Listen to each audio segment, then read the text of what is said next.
Welcome back. Okay, the N in grind stands for notice. And my favorite quote for notice is perfection is achieved, not when there is nothing more to add, but when there is nothing left to take away. Perfection is achieved, not when there is nothing more to add, but when there is nothing left to take away. We practice not to make perfect. We practice to reduce our imperfections. And that's what you want to do. You want to notice what it takes to reduce your imperfections. This is something I learned when I was just a child and was growing up. We had a neighbor of mine that is now even my best friend to this day. I've known him over 35 years.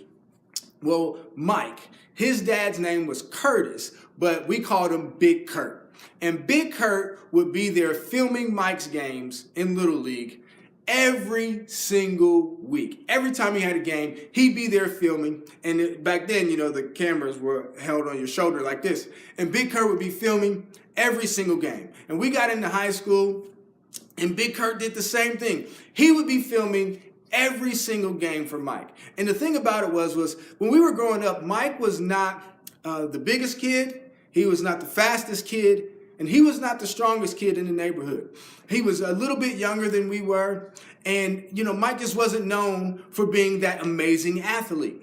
Well, one day in high school, after our Friday night football game the next day, on a Saturday, the paper came out. And it would always tell, who the players of the week were throughout the city. Well, I got the paper and I looked in there. And to my surprise, I saw Mike's name in the paper as being a top performer of the week. He went to a different school than I did, so we really wouldn't know, what was going on. We didn't have social media back then, so we needed the news and the newspaper to tell us what was going on, right?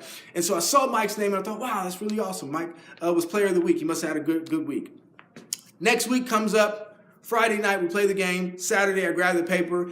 And guess who I see in the paper again? I see Mike's name in the paper again as being one of the top performers of the week. Mike was never known for being the best athlete. He wasn't the biggest, he wasn't the strongest, and he wasn't the fastest. And now he's gotten player of the week twice. Well, we went over to see Mike and to check on him and see how he was doing and to congratulate him. So we went over to see Mike. And by now we lived in different neighborhoods. I got over to his house and Mike was doing what he always does. He's sitting on the couch, he's got his feet up, he's relaxing, and he's watching film. What is he doing? He's noticing what it takes to reduce his imperfections. And Mike did this all the time. Every time we'd go over there on the weekends, Mike would be up watching film, whether it was early in the day, whether it was in the middle of the day. Sometimes he'd be watching the film even at nighttime when everybody else was watching HBO and everything that was coming out back then. He'd be watching film, trying to notice what it took to reduce his imperfections. Well, eventually, we started watching the film right along with him. I mean, if we were going to be over there to visit him and all he wanted to do was watch film, then we decided to watch film too. And one of the things that I noticed was that it was almost like Mike knew where the ball was going to be before the ball would get there. Because Mike had studied the film so much, he not only noticed what it took to reduce his imperfections, but he noticed the imperfections in his opponent as well.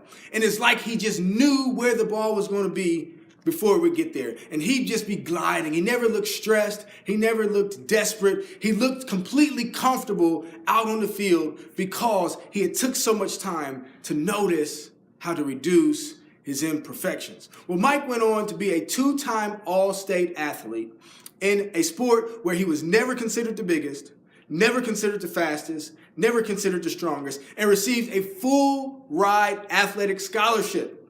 Graduated with a degree, didn't have to pay a dime. Because what? Partly due because Big Kurt was there filming and recording, and Mike took the time, year after year after year, to notice what it took to reduce his imperfections and get better at his craft. The reason that is so important for you to record yourself and notice what it takes to reduce your imperfections is because your mind can kind of be like the news, like a newscast. And in the newscast, it only really talks about two things. It talks about the awful and it talks about the amazing. It talks about the awful and it talks about the awesome. Those are the only two things that news talks about. It doesn't really talk about the stuff in between. Well, when you're going to perform your craft, though, it's the stuff in between that separates the amateurs from the experts. There's only one difference between amateurs and experts, and that one difference is skill. You got to develop your skill. Well, in your mind is like that newscast. When you play it back in your mind, it's only going to remember the extremely awful things, like if you fell down the steps, right? Or it's going to remember the amazing things, the amazing applause you got, or the person that came up to you afterwards that you never thought was going to speak to you, and they say, wow, you know what? That was an amazing job. You remember the awful, and you remember the awesome. But it's the stuff in between that is the difference maker from you being an amateur and you being an expert. And the only way to notice those things, because your mind isn't going to broadcast that, the only way to notice that is if you record yourself and you go back and notice what it takes to reduce your imperfections, right? So that's one of the biggest mistakes that I see with this process, is that people just don't do it. They don't record themselves. They don't record themselves via video. They don't record themselves via audio. They just go out and perform, and then they come back and they think, well, maybe I did an okay job, or I did good, or I'm going to change this one thing. And it's never a detailed process to take the time. We're talking about greatness here. We're talking about changing your life. We're talking about going from a seed to a tree and being able to feed you, your family, and your community. It's that important. This is what we're talking about here. Your organic greatness. Take the time, record yourself, either practicing or performing, and notice what it takes to reduce your imperfections. There's nothing worse than seeing somebody have a bad performance or make mistakes than to see them make those mistakes and then come back and do it over and over and over again. And you're thinking to yourself, why has this person not corrected these imperfections yet? They haven't taken the time to notice them. They may not even be aware that they're doing it.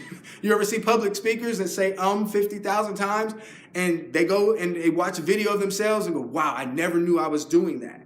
That's what we're talking about, noticing. The only way to truly notice, they used to say the camera doesn't lie. Well, with filters and stuff nowadays, the camera kind of lies a little bit, but you know what I mean. The camera doesn't lie. Go back and notice what it takes to reduce your imperfections. So next steps for you. First, I want you to video yourself. Video yourself practicing and or performing your craft. And I'm telling you, the first time you do it, you're going to cringe.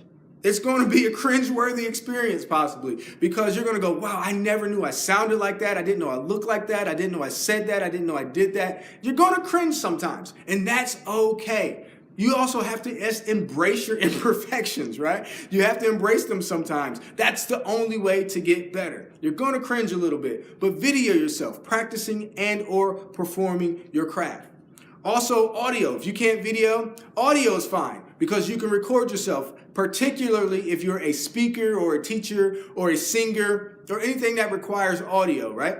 Record yourself, and then you can play that back when you're in the car. You can kind of pop the headphones in or what have you, or Bluetooth, whatever you have nowadays. Another next step for you could be having an accountability group or an accountability partner.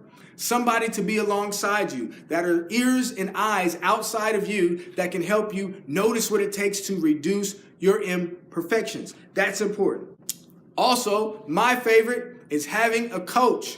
A coach is outside of your ego and they're outside of your echo, and they can help you put the pedal to the metal, or they can tell you when to pump the brakes and help you reduce your imperfections. Now, I'm going to say that again. A coach is outside of your ego and a coach is outside of your echo. This is very important when achieving your greatness and trying to develop yourself and develop your skills and develop in your craft, okay?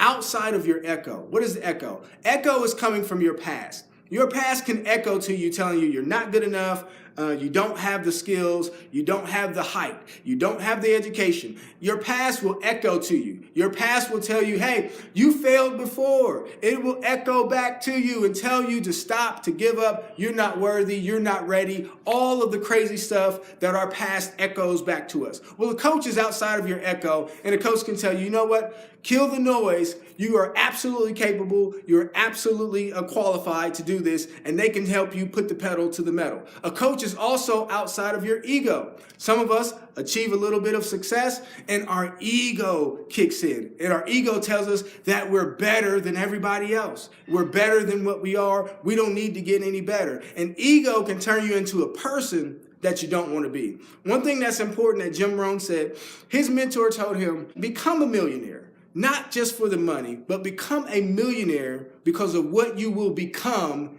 on the way to becoming one. What you will become on the way to becoming one. Become a millionaire for that. So become great because of what?